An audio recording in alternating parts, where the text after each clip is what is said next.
los bendiga. Ya hemos hecho Amén. una oración y hoy queremos avanzar un poco en el tema de lo que es el estudio de la palabra que estamos estudiando. ¿Qué estamos estudiando? Estamos estudiando sobre nuestra clase, ¿cómo se llama? Neumatología, que es el estudio sobre el Espíritu Santo. Entonces estamos estudiando sobre el Espíritu Santo, y el Espíritu Santo lo hemos ido estudiando de una manera muy ordenada, ¿sí? Como está en la palabra, y hemos mirado de que el Espíritu Santo es una persona. Aparte de que es una persona, pues estudiamos de que no solo era una persona, sino era una persona divina, que era la tercera persona de la divinidad. Entonces hemos visto varios atributos donde mostraban de que el Espíritu Santo es Dios, porque las cosas que hace el Espíritu Santo solamente las puede hacer Dios. Entonces todos los atributos son atributos incomunicables que solamente le corresponden a Dios. Pues vimos que a la luz de las Escrituras la palabra nos enseña de que todos esos atributos que se le atribuyen al Espíritu Santo solamente los puede tener Dios. Por lo tanto, el Espíritu Santo es Dios. Entonces hemos empezado a estudiar el otro punto, el número de Romanos, de que empezamos a ver que eran los nombres del Espíritu Santo. Hasta, no recuerdo en qué número quedamos, si fue en el 13 o 12, vimos varios 14, nombres. Si ustedes miran los nombres, me gustaría que una persona empezara desde el 1 a decir el Espíritu Santo. Los vamos a decir todos. Yo no lo puedo decir aquí para no irme, pero lo vamos diciendo uno. Entonces el primer punto del Espíritu Santo es... El que lo tenga, el primer punto del Espíritu Santo, el nombre del Espíritu Santo, desde el nombre, los nombres del Espíritu Santo. Entonces el primero es el Espíritu. Es que el apóstol empezó y nos enseñó y utilizó para el autor, cuando escribió en la palabra de Dios, utilizó la palabra el Espíritu, solamente se refirió al Espíritu, ¿vale? Ese fue el primer punto que vimos. Y el segundo punto fue el Espíritu de Dios. El Espíritu de Dios. Tercero, El Espíritu de Jehová. el Espíritu de Jehová. Cuarto, El Espíritu de Dios el vivo. Espíritu del Dios vivo. Quinto, El Espíritu de Cristo. el Espíritu de Cristo. Sexto, El Espíritu de su Hijo. el Espíritu de su Hijo. Séptimo, El Espíritu de Jesucristo. el Espíritu de Jesucristo. El Espíritu, ocho, El Espíritu Santo. el Espíritu Santo. Nueve, El Espíritu de juicio y devastación. el Espíritu de juicio y devastación. 10, El Espíritu de santidad. el Espíritu de santidad. 11, El Espíritu de la promesa. el Espíritu de la promesa. 12, El Espíritu de verdad. el Espíritu de Verdad. De de verdad. 12 y 13, El Espíritu de vida. vida. Continuamos el 14, El Espíritu de la gracia. el Espíritu de gracia. Entonces vimos el Espíritu de vida, que estuvimos viendo en Romanos 8:2, y vamos a conectar aquí. Espíritu de vida. Entonces, ¿cuántos creen que el Espíritu da vida? Amén. Es el Espíritu el que da vida. Entonces vimos que el Espíritu de vida. Y vimos una cita bíblica en Romanos 8, 1, 2, donde veíamos de que en el hombre se encontraba, dice en Romanos 8, dice de que hay una ley del Espíritu de vida. Entonces el autor utiliza el Espíritu de vida, y también dice de que se encontraba la ley del pecado dentro del cuerpo de la persona. Entonces hablábamos de que el Espíritu vivificante, el Espíritu Santo, el Espíritu de vida que ahora opera y está dentro del creyente, ese Espíritu de vida es el que hace de que venza esa ley la ley del pecado que está generando en el hombre, que lo está llevando hacia el pecado. Entonces es más fuerte la ley del Espíritu de vida en el cuerpo en la persona, en el creyente, que lo ayuda a que cuando vengan esos momentos de tentación o vengan esos problemas, pues entonces el Espíritu vivificante que está dentro de la persona lo ayuda a tomar una buena y una correcta decisión, ¿sí? No solamente eso, sino de entender de que si nosotros como iglesia estamos alimentando nuestro espíritu, pues entonces en el momento de tomar decisiones, en el momento de hablar, en el momento de actuar, en el momento de comportarnos con nuestra familia, en el momento de comportarnos con nuestros compañeros de trabajo, vas a dar y a expresar más lo que tienes dentro, de lo que te has ido alimentando durante toda la semana. Entonces, más del espíritu, sacas más del espíritu. Si alimentas más la carne, pues en el momento lo que va a generar que vas a alimentar más de la carne. Entonces ahí es donde está la clave.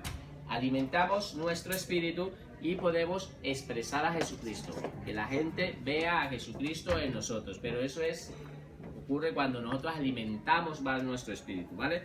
Entonces vimos que el 14 punto era el espíritu de gracia, ¿vale? En Hebreos 10, 28, 29 leímos esta cita bíblica y creo que terminamos aquí, ¿no? Llegamos aquí, ¿no? Sí. Entonces veíamos que en Hebreos 10, 28, 29 nos hablaba de que, y lo vamos a leer todos y ahí vamos a conectar. Entonces Hebreos 10, 28, 29 dice: el que viola la ley de Moisés por el testimonio de dos o de tres testigos muere irremisiblemente. ¿Cuánto mayor castigo pensáis que merecerá el que pisoteare al Hijo de Dios y tuviere por inmunda la sangre del pacto en la cual fue santificado e hiciera afrenta al Espíritu de gracia? Espíritu de gracia. Aquí está poniendo de que cuánto mayor castigo o cuánto, digamos, a la persona que haga a esto de pisotear la sangre de Cristo. ¿Qué es pisotear la sangre de Cristo? Pisotear la sangre de Cristo sencillamente es que nosotros, cuando ya hemos recibido a Jesucristo y empezamos a vivir una vida y continuamos pecando deliberadamente, empezamos a pecar con conocimiento, empezamos a pecar entendiendo de que, sabiendo muchas veces de que esto es malo y continuamos haciéndolo. Esto es pisotear la sangre de Cristo. Lo digo por mí, en el caso mío, yo en mi experiencia, mientras estuve en el Evangelio, duré 3 años en el Evangelio y me aparté del Evangelio, y en el momento que me aparté, me la pasé todo el tiempo pisoteando la sangre de Cristo. ¿Por qué? Porque resulta de que yo empecé a pecar de una manera deliberada, donde ya la Escritura me estaba enseñando de que yo no tenía que hacer muchas cosas que no tenía que hacer. Entonces, enfocamos de que nosotros vamos pisoteando la sangre de Cristo, pero hace un apartado finalizando de que no solamente la parte de pisotear la sangre de Cristo, sino que hicieron una afrenta ¿a quién? Al Espíritu de gracia. Entonces ese es el punto que estamos viendo, el Espíritu de gracia, otro nombre que se le da al Espíritu Santo, refiriéndose al Espíritu Santo. ¿Vale? ¿Está claro? Ahora sí, ya que hemos conectado, vamos con el punto 15. Escriban: el Espíritu glorioso. El Espíritu glorioso.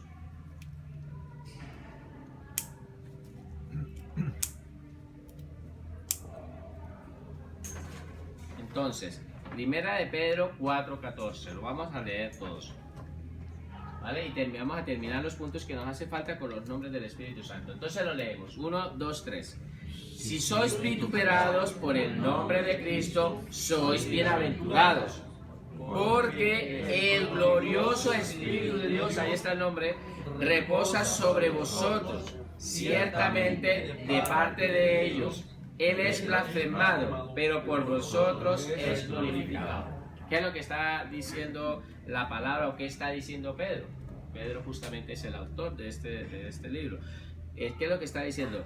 De que cuántas personas han visto, y no solamente digamos a nosotros que hemos sido vituperados, o sea, hemos sido insultados, han hablado mal de nosotros, ¿sí?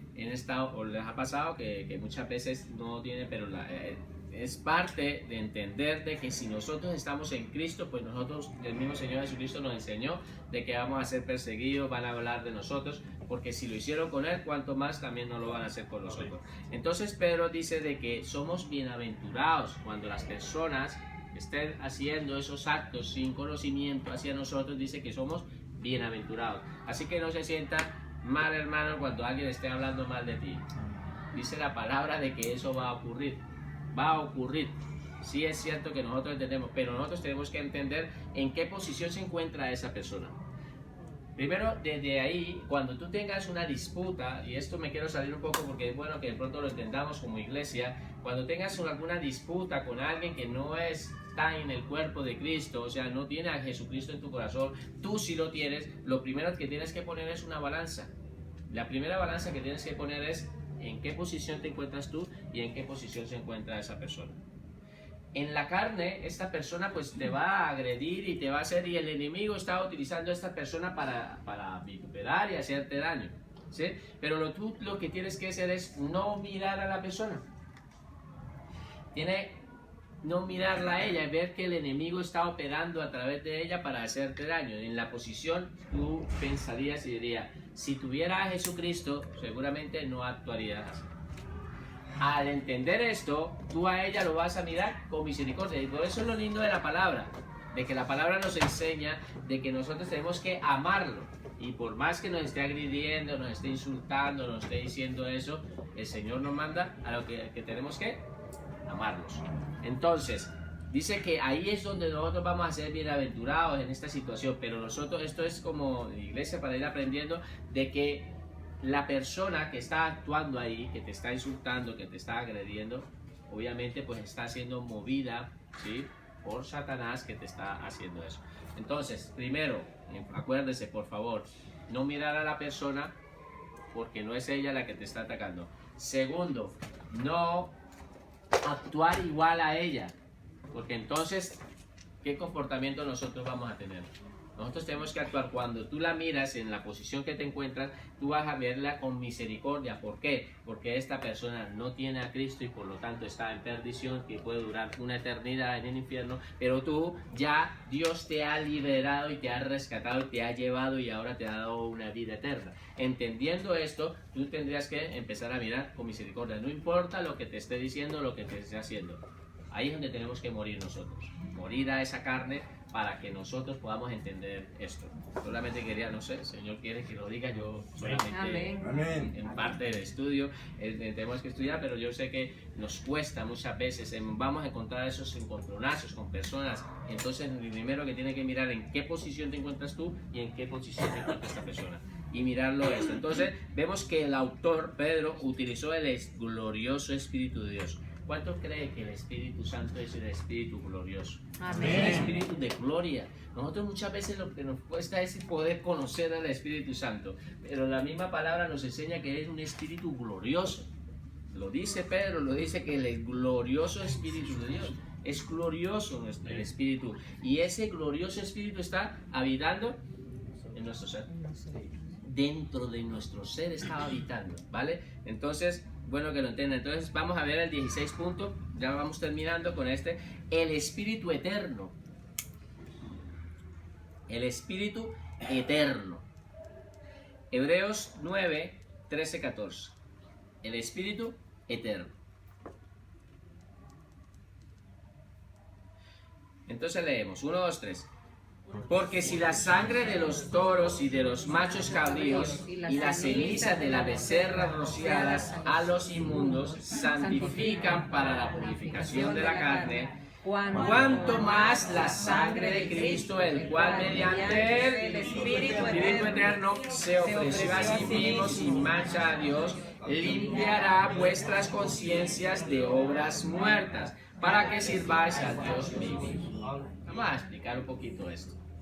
Que es precioso. Yo sé que de algunas personas ya lo han podido entender, comprender, pero bueno, hay algunas personas que no. Entonces vamos a entender qué es lo que está diciendo. En el pueblo de Israel, anteriormente, a nosotros nos cuesta por entenderlo porque nosotros no hemos vivido esos rituales que el pueblo de Israel se la pasó haciendo durante mucho tiempo. ¿Y qué era lo que Dios les había mandado? De que tenían que sacrificar un animal cada vez que ellos se presentaban y iban y hacían la fiesta de la Pascua, las fiestas que ellos estaban, ellos tenían que ir a presentar una ofrenda por los pecados que habían cometido.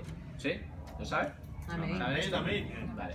Entonces, durante muchos años, el pueblo de Israel ha llevado estos sacrificios y iban y llevaban. ¿Por qué? Porque resulta de que la ley decía de que la persona que pecare, esa persona tenía que morir. ¿Sí? Así decía la palabra. El que pecare, pues él ciertamente morirá. ¿Qué pasa? Dios les dio una manera para que no tuvieran que morir, sino que tuviera que presentar un sacrificio, y la persona que tenía que sacrificarse era ella misma. Entonces Dios puso a un sustituto. Y el sustituto era un animal que tenía que derramar su sangre.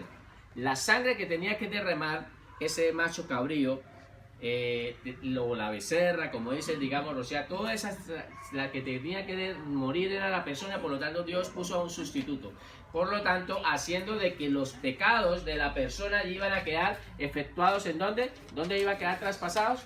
En el animal que iban a sacrificar. Entonces, durante todo este tiempo, el pueblo de Israel iba y se presentaba, llevaban, y el sumo sacerdote hacía un sacrificio general, ¿sí?, por todo el pueblo, y donde ellos presentaban un animal, lo sacrificaba el sumo sacerdote y lo presentaba, y después esa sangre la rociaba y la llevaba al lugar santísimo y lo rociaba allí en el propiciatorio. Vale, estoy hablando, esto lo vamos a estudiar más adelante, es para poder entender el contexto de lo que estamos hablando, de lo que estamos leyendo. Entonces derramaba esa sangre, muchos años derramando sangre, muchos años derramando sangre, muchos años derramando sangre, y eso es lo que nos está diciendo el autor de Hebreos, diciendo que porque la sangre de los toros, ¿sí?, de estos animales, de los machos cabríos, acuérdense de que este animal que sacrificaban era un animal sin mancha, era un animal que tenía que ser macho limpio, ¿sí?, que tenía que ser de esa manera. Dios le había dado unas especificaciones de cómo tenía que ser el animal que iban a derramar allí. Era una tipología de ¿qué? De Jesucristo, del sacrificio que Jesucristo iba a presentar en la cruz. Él es nuestro Cordero Pascual. Entonces, eso ahora entendiendo el contexto, sí lo vamos a leer. Porque si la sangre de los toros, de los machos cabríos y las cenizas de la becerra rociadas inmundo santifica para la purificación de la carne, refiriéndose a la santificación de que hacían estos animales, santificaban a la persona, pero esto era temporal. ¿Por qué? Porque cada año tenía que volver otra vez a hacer sacrificio, otra vez volviendo a hacer sacrificio, era un sacrificio temporal.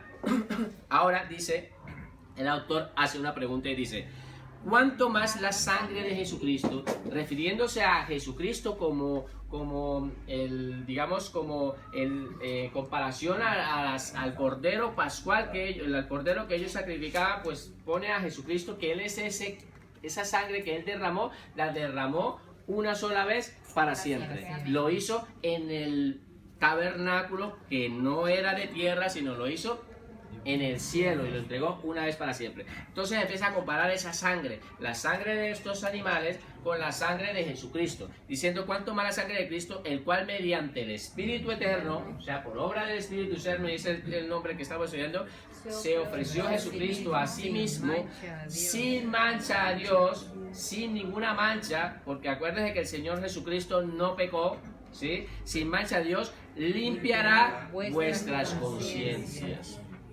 de obras muertas. ¿Cuántos creen? Ahí nos enseña la palabra nos enseña de que nosotros tenemos una conciencia de que necesitan ser limpiadas. Amén. Y esa obra ya se hizo una vez para siempre allí, pero nosotros tenemos que acogernos a eso. Cuando nos venimos a Cristo, entendemos y de una vez nos acogemos a que Él limpiará nuestra conciencia de esa obra muerta.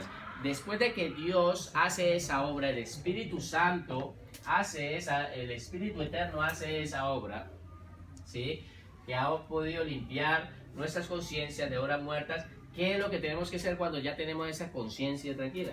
Cuando la tenemos limpia. ¿Qué nos dice la palabra? ¿Qué tenemos que hacer? Servir al Dios vivo. Servir al Dios vivo. Eso es lo que nos está enseñando la palabra, de que después de que la obra regeneradora del Espíritu Santo que está obrando en nosotros, después lo que quiere la palabra nos enseña de que tengamos que servir a Dios vivo. Ahí les dejo la inquietud, ya la palabra los está hablando, yo solamente les dejo si tenemos que servir o no tenemos que servir, si tenemos que ser personas simpatizantes en una iglesia o tenemos que sencillamente ir a más, servir, ¿vale? 17, el Consolador. 17, como título, me ponen el Consolador, ese otro nombre, ¿vale? El Consolador. Juan 14, 26. Juan 14, 26. Y Juan 15, 26. ¿Vale? Juan 14, 26 y Juan 15, 26. ¿Vale? Voy a explicar un poquito el contexto y después lo vamos a leer. Primero explico el contexto de lo que estaba sucediendo a partir del Juan 14. El Señor Jesucristo utiliza esta palabra y por qué cree que utilizó esta palabra del consolador? ¿Qué significa consolar? ¿Por qué quería consolarlos? Les quería consolar sencillamente porque iba a partir. Y ya les había dicho de que él iba a irse y los iba a dejar solos, no los iba a dejar solos, sino que iba a enviar al Consolador. Y ellos en su corazón estaban tristes porque el Señor Jesucristo les acababa de decir de que los iba a partir y que se iba a ir. Entonces le empieza a hablar de Juan 14, Juan 15 y Juan 16, empieza a hablar sobre el Espíritu y les habla del Consolador, porque él quería empezar a consolarlos y entender que el Espíritu que iba a venir cuando él partiera no los iba a dejar solos, sino iba a venir el Consolador, era el que los iba a consolar, y por eso utiliza esa palabra con ellos, por el contexto, entender de que ellos se encontraban tristes. Ahora, entendiendo esto, sí lo vamos a leer. Entonces en Juan 14, 26 dice: mas el Consolador, vamos a leerlo todos, 1, 2, 3. Mas el Consolador, el Espíritu Santo, a quien el Padre enviará en mi nombre, Él os enseñará todas las cosas y recordará todo lo que os he dicho. 26 del 15. Pero cuando venga el Consolador, a quien yo os enviaré del Padre, el Espíritu de verdad, el cual procede del Padre, Él dará testimonio acerca de mí.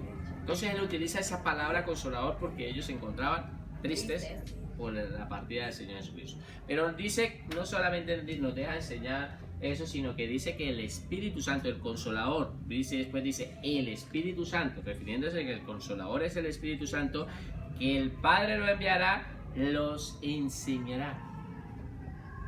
El Espíritu Santo nos va a enseñar, y es lo que Él está haciendo con nosotros todo este tiempo. Nos está enseñando, dice, nos enseñará todas las cosas. ¿Cuántas de las personas que han empezado y llevan tiempo en la vida cristiana estudiando creen de que el Espíritu Santo los ha ido enseñando? ¿Se recuerdan cuando vinieron a Cristo la primera vez? Amén. Que no teníamos prácticamente ni idea de nada. Pues el Espíritu Santo ha ido tomándose la tarea y ha ido trabajando en cada uno de nosotros. El Consolador ha ido trabajando en nosotros y nos ha ido enseñando. Y cada vez nos ha ido enseñando. Y todas estas clases que hemos estado recibiendo, ¿creen que el Espíritu Santo, el Consolador, nos está enseñando? Todo lo que hemos recibido, los que están estudiando desde el discipulado, bibliología, cristología, neumatología, ¿creen que el Consolador nos ha ido enseñando cosas? Amén. Es eso lo que la palabra nos está enseñando, ¿vale? Por lo tanto, el 18, y este es el último nombre que vamos a estudiar, el óleo de alegría. El óleo de alegría. El óleo de alegría. Hebreos 1, 8, 9. Hebreos 1, 8, 9. Entonces lo vamos a leer todos. 1, 2, 3. Mas del Hijo dice: tu trono, oh Dios, por el siglo del siglo, cetro de equidad es el cetro de tu reino. Has amado la justicia y aborrecido la maldad. Por lo cual te ungió Dios, el Dios tuyo, con óleo de alegría. Ahí más que tus compañeros. ¿Te das cuenta de que está diciendo de que aquí se está hablando de Jesucristo? Empieza a hablar en Hebreos 1, empieza a hablar sobre los ángeles, empieza a hablar a partir del contexto, estaba hablando, anterior a esto estaba hablando de los ángeles, y habla de los ángeles, y después, cuando habla de los ángeles, se refiere, dice, ahora vamos a hablar del Hijo. Primero habla de los ángeles, después, ahora dice, más del Hijo, dice. ¿Ve? Entonces aquí se está refiriendo a quién? Al Hijo, a Jesucristo, se está refiriendo ahí. Entonces, ¿qué dice? Tu trono, oh Dios. ¿Quién está hablando aquí? Jesucristo. Aquí está hablando Dios. Dios. Esta palabra, Dios está hablando aquí. Está diciendo Dios. Dios está diciendo tu trono, oh Dios. ¿A quién se está refiriendo como Dios? Dios mismo se está refiriendo como Dios. ¿A quién? A Jesucristo. Dios mismo dando esta palabra está diciendo tu trono, oh Dios. Dios, después dice, por los siglos de los siglos, centro de equidad y centro de tu reino. Has amado la justicia, refiriendo a Dios, y aborrecido la maldad. Por cuanto te ungió Dios, Dios ungiendo a Jesucristo. Entonces dígalo de la manera como lo que dice aquí. Dios ungiendo a Jesucristo. Dios ungiendo a Dios. ¿Sí me están entendiendo? Sí. La palabra está diciendo, tu trono, oh Dios, por cuanto te ungió Dios. Dios ungiendo a Dios. Esto es un tema que bastante es bueno que lo entienda, pero yo les dejo ahí, ustedes van a seguir, pero la palabra nos está enseñando y ustedes, juiciosos, como estudiosos de Dios, Amén. van a seguir indagando ahí y van a leer el contexto. Necesito que entiendan el contexto porque ahí lo van a comprender. Van a leer que se está refiriendo a los ángeles, está hablando de una cosa y después el mismo autor empieza a hablar del Hijo. Esto es una palabra que ya ha sido escrita en el Antiguo Testamento. Lo está citando el autor de Hebreos, una palabra ya escrita. Si no recuerdo es un salmo, ¿vale? Refiriéndose al Hijo. Estas palabras las utilizó el Señor Jesucristo también, ¿vale? Bueno, pero lo que quiero decirles es de que el autor de Hebreos nos enseña aquí, dice, que en el Hijo dice, tu trono, oh Dios. O sea que el que está hablando aquí, que es Dios, y ya lo van a ver, está refiriendo a Jesucristo como Dios. Después de que, ya para entender ahora sí el tema que estamos hablando, que es el nombre, ¿sí? Porque esto es una parte de un estudio diferente, que ya lo iremos tocando más adelante. Pero lo que quiero que sepa es que para entender el tema que estamos viendo, que es otro nombre del óleo de alegría, dice, por cuanto te ungió Dios. Dios ungiendo al Señor Jesucristo, ungiendo a Dios, dice, el Dios tuyo. Ahora dice, ¿con qué lo ungió? Con óleo de alegría. ¿Se acuerdan cuando el Señor Jesucristo fue bautizado? Pues ahí vino y reposó sobre él ese óleo de alegría. Vino sobre él, reposó el Espíritu Santo. En el día de que fue bautizado, cuando vino y descendió. Entonces lo ungió. Dios ungió al Señor Jesucristo con óleo de alegría. Es un pronombre que se utiliza ¿para quién? ¿Refiriéndose a quién? Al Espíritu Santo. ¿Queda claro? Amén. Hemos terminado los 18 nombres que hemos visto. Así que tienen 18 nombres que la Biblia nos ha enseñado para poder comprender más sobre el Espíritu Santo. Muchas veces no podemos quedarnos que solo el Espíritu Santo. A veces en nuestras oraciones, qué lindo cuando nosotros en nuestras oraciones podamos empezar a llamar al Espíritu Santo. El óleo de alegría, la misma palabra nos enseña. Esto nos enseña a utilizar un nombre para poder entender y comprender bien al Espíritu Santo. Muchos de los que hemos visto, todos estos puntos que hemos estudiado, espero que sea, pues mejor dicho, hasta para sacar prédicas de aquí. Todo esto son estudios que nos van a enseñar para todo. Ahora vamos a estudiar el cuarto punto del número de Romanos. ¿Vale? Hemos terminado los nombres del Espíritu Santo y empezamos a estudiar ahora, cuarto punto, las obras del Espíritu Santo. Las obras del Espíritu Santo. El Espíritu Santo ha efectuado muchas obras, y la palabra nos la deja y nos refleja que son obras, nos la refleja que han sido efectuadas por el Espíritu Santo, ¿vale? Entonces escriben como título las obras del Espíritu Santo. Cuarto punto del número de Romanos, las obras del Espíritu Santo. Escriban.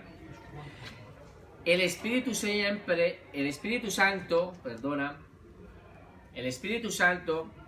siempre ha estado presente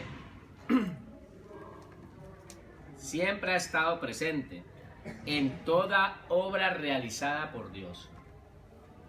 El Espíritu Santo siempre ha estado presente en toda obra realizada por Dios. Esto muestra claramente que el Espíritu Santo es Dios. Esto muestra claramente que el Espíritu Santo es Dios, al igual que el Padre y el Hijo. ¿Vale? Entonces, esto muestra claramente que el Espíritu Santo es Dios, al igual que el Padre y el Hijo. El Espíritu Santo siempre ha estado presente en toda la obra realizada por Dios. Esto muestra claramente que el Espíritu Santo es Dios, al igual que el Padre y el Hijo. ¿Queda claro este concepto? Paso. El Espíritu Santo y el universo, por favor, escriban como un título. El Espíritu Santo y el universo. Y después escriben como primer punto la creación. La creación.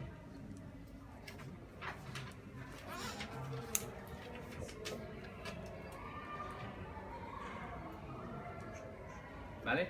Entonces después escriben, la Biblia afirma que el Espíritu Santo participó en de la creación. La Biblia afirma que el Espíritu Santo participó de la creación.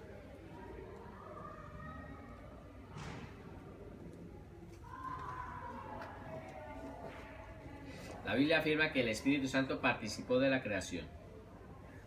¿Vale? Paso. Vale. Vamos a leer la palabra de Dios.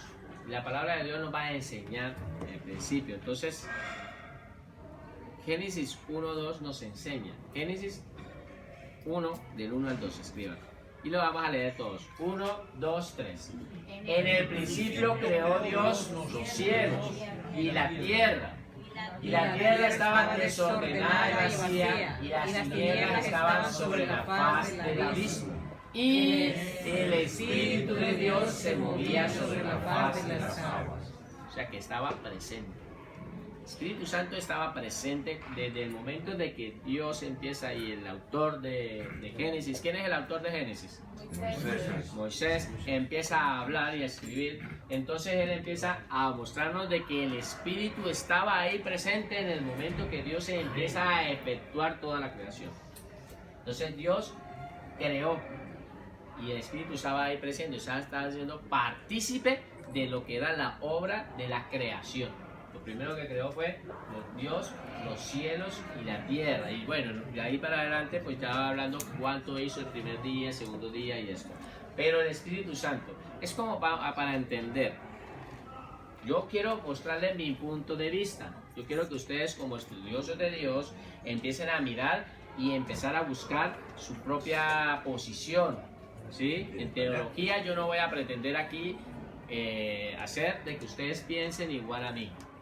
Siempre yo pongo las posturas y ustedes van a elegir las mejores posturas que ustedes crean. Yo voy a poner mi postura, la postura de más o menos lo que yo considero cómo es que están trabajando el Padre, el Hijo y el Espíritu Santo, ¿vale? La palabra nos enseña de que el Señor Jesucristo es la palabra. Eso nos dice en Juan 1, nos enseña de que en el principio empieza a hablar, era el verbo, era la palabra. El verbo era con Dios y el verbo era Dios, refiriéndose a la palabra. Entonces ahí cuando está hablando en este contexto, está hablando de que se está refiriendo a Jesucristo. Esto lo estudiamos en Juan 1. Después dice en Juan 1:14, dice, y la palabra se hizo carne y habitó con nosotros y vimos su gloria. ¿Lo recuerdan? Entonces la palabra nos enseña que Jesucristo es la palabra. Ahora, Dios está y dice, para poder crear, lo primero que Dios tiene que utilizar es ¿qué? La palabra. Entonces Dios utiliza la palabra y entonces ahí es donde está trabajando Jesucristo haciendo. Pero todo eso se efectúa es con el poder del Espíritu Santo. Es haciendo otra vez. Entonces todos los tres están trabajando coordinados en todas las obras que hay, porque es Dios. Dios trabajando en un solo Dios verdadero, tres personas diferentes ejerciendo un ministerio diferente y ejerciendo. Lo hemos visto que ejercen, son un solo Dios, pero están ejerciendo algo diferente, ¿vale? Por lo tanto, mi postura es, creo, lo mismo, que Dios genera el pensamiento, efectúa la palabra y se hace con la obra del Espíritu Santo, ¿vale? Ahora ustedes, si tienen otra mejor a esto, pero me lo pueden decir, no pasa nada. Yo muestro esta postura, ¿vale? ¿Les parece bien? Vamos a seguir leyendo para entender. Job 33:4. ¿Qué nos dice la palabra? Con respecto al Espíritu Santo, para ver de que Él es creador. Entonces la palabra nos enseña. Estaba presente, ¿recuerda? Estaba presente en el momento de la creación. Estaba presente en el momento de la creación y ahora la palabra nos enseña. Ahora, vamos a leerlo. 1, 2, 3. El Espíritu de Dios me hizo. Eso significa que si lo hizo es creador. ¿Vale? Y el soplo del Omnipotente me dio Vida. vida. Vale. Si el Espíritu Santo lo dice, la palabra nos enseña de que es creador. Ustedes recuerdan el Salmo, no recuerdo el Salmo donde dice, mi embrión vieron tus ojos. Salmo de David, que empieza a hablar de que nosotros desde el momento de nuestro crecimiento está haciendo, dice que el Espíritu Santo está ahí. Mi embrión vieron tus ojos, empieza a referirse, es que está ahí desde el momento, desde el vientre de nuestra madre, de nuestra creación. Entonces el Espíritu de Dios me hizo.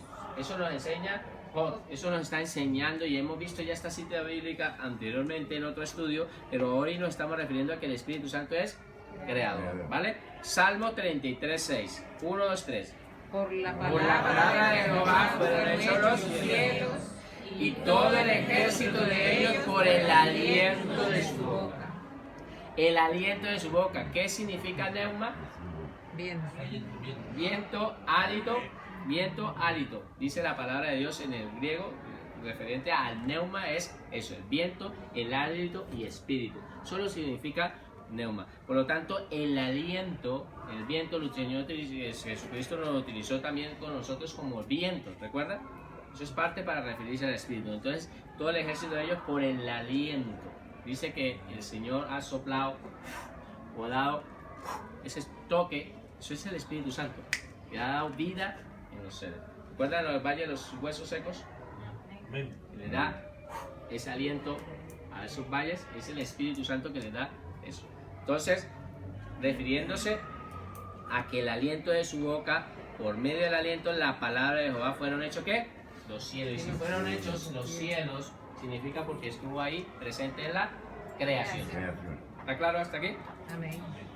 Vamos a llegar al segundo punto, que es la preservación. Es que el Espíritu Santo no solamente crea, sino preserva todo el universo.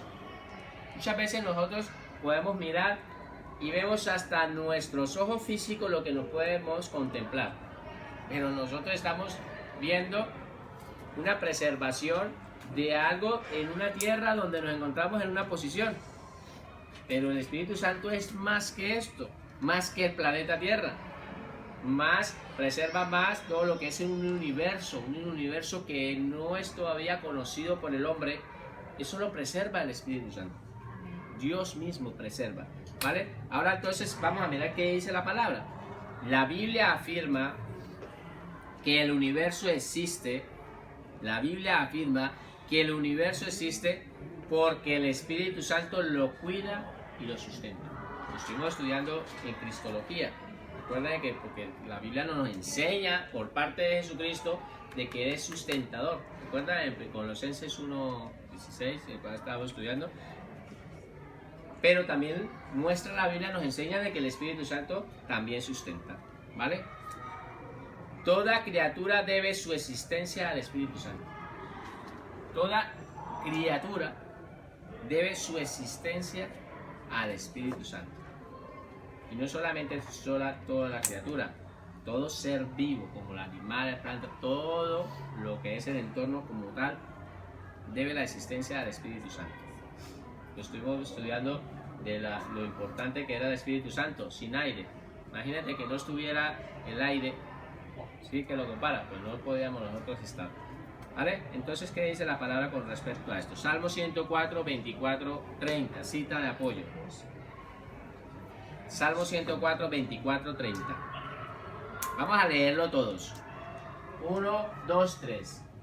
Cuán innumerables son tus obras, oh Jehová. Hiciste todas ellas con sabiduría. La tierra está llena de tus beneficios.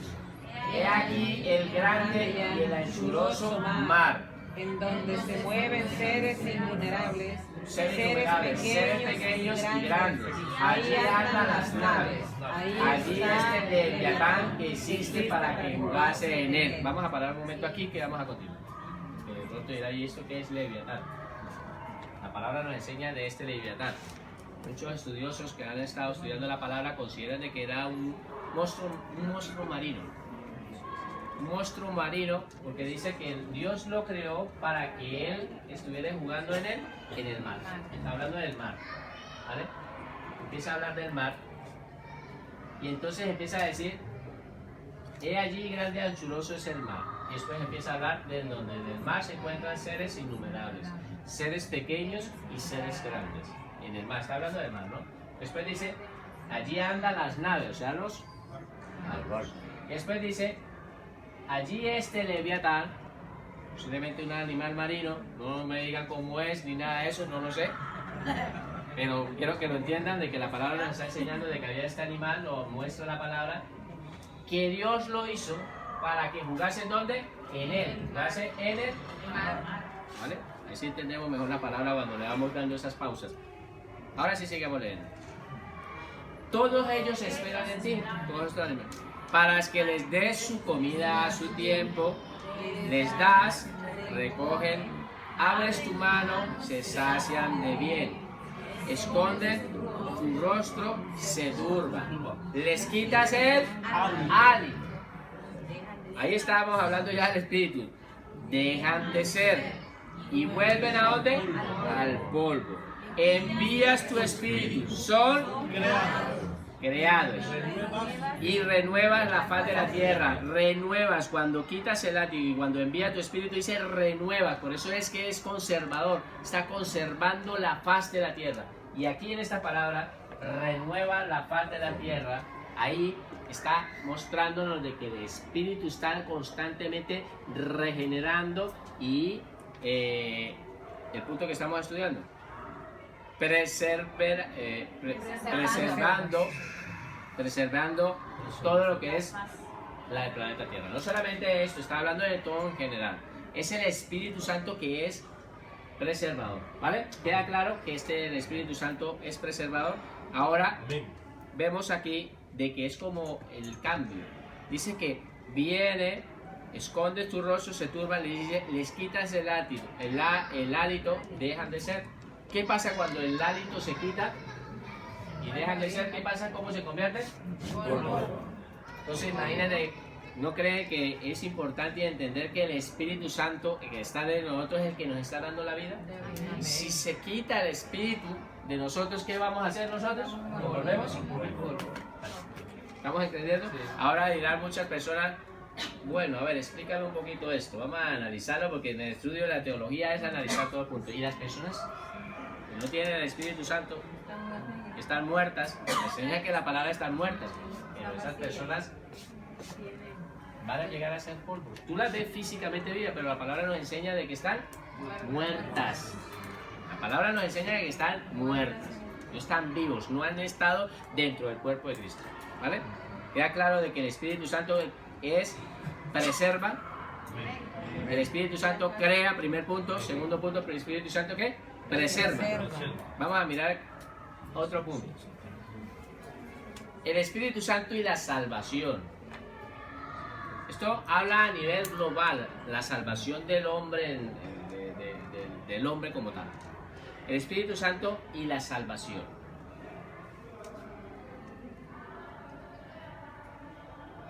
El Espíritu Santo y la salvación. Escriba como título, primer punto. El Espíritu Santo escoge y separa al pecador. El Espíritu Santo escoge y separa al pecador. Lo escoge y lo separa. ¿Vale? Vamos a ver qué dice la palabra con respecto a esto. Segunda de Tesalonicenses 2:13. Segunda de Tesalonicenses 2:13. Vamos a leerlo todos. 1, 2, 3.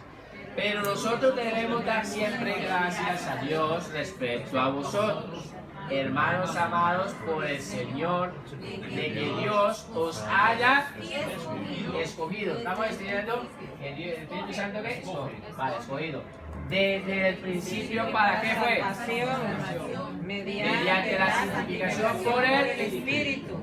Y la fe y la verdad. Es por medio de la santificación del Espíritu, pero por medio de la obra siempre están trabajando juntos, ¿ven? Dios y el Espíritu ha hecho una santificación, ha hecho una regeneración. Entonces, si el Espíritu Santo nos ha regenerado a nosotros, significa que antes estábamos muertos. Pero entonces la palabra de pronto se va a escuchar muy fea, pero es como la otra parte. Estábamos degenerados. Sí, sí, se escucha mal, pero es la, si nos ha regenerado, pues sencillamente antes estábamos degenerados. Pero es bueno que lo entendamos. Vale, así que no se me ofenda a nadie, por favor, que lo esté diciendo, pero quiero que sepas de que antes estábamos degenerados. Todos aquí, no hay ninguno que no estuviera degenerado. Amén. Ah, amén. Y ahora hemos sido regenerados por medio del Espíritu Santo. ¿Vale? El Espíritu Santo te escoge, te separa, te aparta. Aquí en el pecador. ¿Hay alguna persona aquí que cuando vino a Cristo no vino en esa condición de pecador? Porque si no, entonces me levanta la mano para que me lo explique cómo lo hizo. Porque todos lo mandamos al cielo, le ponemos allí para empezar. Es Dios. ¿Vale? ¿Qué pasa? Lo que quiero enseñar, lo que la palabra nos dice es que el Espíritu Santo nos ha apartado, nos ha escogido y nos ha llevado y nos ha empezado a hacer un proceso en la vida del creyente. Y el primer paso que hace es una regeneración en el cuerpo, en la persona. ¿Han notado el cambio? ¿Han notado el cambio en sus vidas? Amén. Porque si no han notado el cambio, Muchísimo. sencillamente no han nacido de nuevo. No nos hemos convertido. ¿Vale? Segundo punto, Primera de Pedro 1:2. Otra cita bíblica. Primera de Pedro 1:2. Bueno, pues entonces vamos a leer Segunda de Pedro 2 que nos enseña la palabra. Segundo punto, elegidos según la presencia de Dios Para en santificación del Espíritu, para obedecer y ser rociados con la sangre de Jesucristo. Gracia y paz os sean multiplicadas. Amén. ¿Sí? Vuelve otra vez a mostrarnos que la santificación del Espíritu. Hemos sido elegidos por la presencia de Dios, el conocimiento de Dios. Hemos sido elegidos de antemano. Ya hemos sido elegidos. Así que no es casualidad, ni es que tú digas que yo vine aquí a la iglesia porque yo quise. No. Dios ya desde antes de la fundación del mundo te ha elegido. No vamos a entrar en esta doctrina de la predestinación y no vamos a entrar en todo esto porque eso es otro tema que lo vamos a estudiar más adelante. Yo lo que quiero que entiendan el tema que yo les estoy hablando, que el Espíritu Santo, ¿sí?, ha hecho una regeneración y nos ha elegido a nosotros desde antes de la fundación del mundo. ¿Verdad? Nos enseña la palabra eso. Segundo punto, el Espíritu Santo convence de pecado al hombre pecador. El Espíritu Santo convence de pecado al hombre pecador. El Espíritu Santo convence de pecado al hombre pecador. Y ponemos una cita de apoyo, que es Juan 16, 7, 11. Juan 16, 7, 11. Y lo vamos a leer todos. ¿Vale? Vamos a leerlo todos. Pero yo os digo la verdad. ¿Quién está hablando aquí? Jesucristo. Siempre, por favor, yo les digo, es que así es la única manera que van a aprender. Cierto que escribió el autor es Juan, pero las palabras que están saliendo aquí son las de Jesucristo, porque así podemos entender mejor. Muchas veces leemos y dice quién está hablando, ¿no? Tenemos que entender quién habla, ¿vale? Pero yo os digo la verdad, Jesucristo hablando, os conviene que yo me vaya, porque si no me fuera, el Consolador no vendría a vosotros, mas si me fuere, os lo enviaré. Y cuando Él venga, convencerá al mundo de pecado, de justicia y de juicio. ¿Cuál es el punto que estamos tratando? Que el Espíritu Santo, ¿qué hace? Convence de pecado al hombre pecador. Entonces nos enseña la palabra de que el Espíritu Santo, que es el Consolador que va a venir, que es el mismo Espíritu Santo, convencerá al mundo de pecado. ¿Queda clara la palabra de que el Espíritu Santo nos convence de pecado? Amén. Entonces muchas veces la gente dice, ¿y cómo es que me la llevan ahí 10 años hablándole a una persona, hablándole de Cristo? Y no entienden, se le ha explicado de todas las maneras, pero esta persona no se quiere repetir. ¿No les ha pasado? No hay personas así duras, de esas duros que no quieren... Pues sencillamente necesitamos pedirle a quién, al Espíritu Santo, orar por esa persona para que el Espíritu Santo lo convenza de que es un pecador. Entonces, antes de hablarle de Cristo a una persona, lo primero que tenemos que hacer, hablarle a Cristo de la persona. ¿Qué es lo que le estoy queriendo decir? Antes de que tú te acerques a una persona a hablarle de Jesús, primero ve a Jesús y le habla de esa persona en oración. ¿Están entendiendo? Y ahí el Espíritu Santo empieza a obrar. Ustedes empiezan que las palabras que yo le voy a decir, las citas bíblicas, que sean el Espíritu Santo convenciéndolo de pecado. ¿Vale? Ahí les dejo esa nota. Ahora seguimos leyendo el punto, versículos 9, 10 y 11. Decíamos de que 8, y cuando venga convencerá al mundo de pecado y justicia de juicio. 9, seguimos leyendo. De pecado, por cuanto no creen en mí. De justicia, por cuanto voy al Padre y no me veréis más. Y de juicio, por cuanto el príncipe de este mundo ha sido ya juzgado. Hay mucho que estudiar sobre esto. Ahora yo voy a hacer una pregunta. ¿Es pecado no creer en Jesucristo? Es pecado. ¿Qué nos está diciendo la palabra? De pecado por cuanto ¿qué? No creen. Entonces el hecho de no creer en Jesucristo es pecado. La palabra nos está enseñando de que el solo hecho de no creer en Jesucristo es pecado. ¿Vale? Ya está, hemos hablado de que el Espíritu Santo es el que hace esa obra, pero quiero que queden con esto. El solo hecho de que una persona no crea en Cristo es pecado. Ahora, Hechos 2, 36, 38. Escribe la cita bíblica y vamos a leer. 1, 2, 3. Sepa pues ciertísimamente, vamos a leerlo todos, 1, 2, 3. Sepa pues ciertísimamente toda la casa de Israel, que este Jesús, a quien vosotros crucificasteis, Dios le ha hecho Señor y Cristo. Al oír esto se compungieron de corazón y dijeron a Pedro y a los otros apóstoles: varones hermanos, ¿qué haremos? Pedro les dijo: arrepentíos y bautícense cada uno de vosotros en el nombre de Jesucristo para el perdón del pecado, y recibiréis el don del Espíritu Santo. Recibiréis el don del Espíritu Santo. ¿Vale? Entonces el Espíritu Santo está presente en el hombre pecador. Recibiréis este don cuando la persona se arrepienta. ¿Entienden el contexto aquí? Amén. ¿Todos lo entienden? Si no lo entienden no pasa nada, vamos entendiendo. De eso se trata, vamos a aprender. Hay personas que no entienden el contexto y me gusta explicarlo para que lo puedan comprender. Aquí está hablando ¿quién? Pedro estaba hablando. ¿A quién le estaba hablando? Al pueblo de Israel. Se dice: sepa ciertamente toda la casa de Israel. Entonces las palabras que él está diciendo, ¿se las está diciendo a quién? Al pueblo de Israel. Ya claro, ¿no? Está Pedro hablando aquí. ¿Cuándo ocurrió esto? Ocurrió en el día del Pentecostés. Viene el Espíritu Santo, desciende, se encuentran ellos en el aposento alto, 120 personas reunidas, están allí, desciende el Espíritu Santo y empiezan a hablar en lenguas. Dice que hasta la casa temblaba. Se encontraba en la fiesta de Pascuas. Estoy explicando el contexto y así lo van comprendiendo. Hay una fiesta de Pascua. Estaban reunidos de 16 sitios diferentes de toda la parte de Asia. Se encontraban reunidas. Muchas personas estaban reunidas en esa fiesta. Y en el aposento alto empieza a haber un estruendo. Desciende el Espíritu Santo, empiezan a hablar en lenguas y ellos empiezan a decir: están borrachos, porque los escuchaban hablar. Y otros decían: no, pero están hablando en mi idioma. Otros decían: no, están hablando en mi idioma. Por lo tanto, estaban hablando en idiomas de ellos, de esa parte de Asia. Estaban hablando, ¿sí? De aquí, en diferentes idiomas de la parte de ellos, y ellos podían entender lo que estaban hablando porque les hablaban en sus idiomas. Entonces decían medos, persas, ¿sí? Edomitas, habían de todas partes, de toda esa región ahí, ¿vale? Ahora se encuentran en esa situación. Pedro, lleno del Espíritu Santo, les dice: varones judíos, estos hombres que ustedes ven no están borrachos porque es la hora tercera. ¿Qué hora era?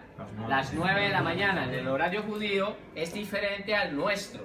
Por lo tanto, la primera hora es en la mañana, segunda hora a las 8, tercera hora 9 de la mañana, y así sucesivamente. Cuando el Señor Jesucristo habla de que con la mujer samaritana estaba hablando y se encontró con la mujer samaritana, dice que era la hora sexta del día. ¿Qué hora era? Las 12. Del mediodía, 12 del mediodía. En pleno sol, una mujer sacando agua.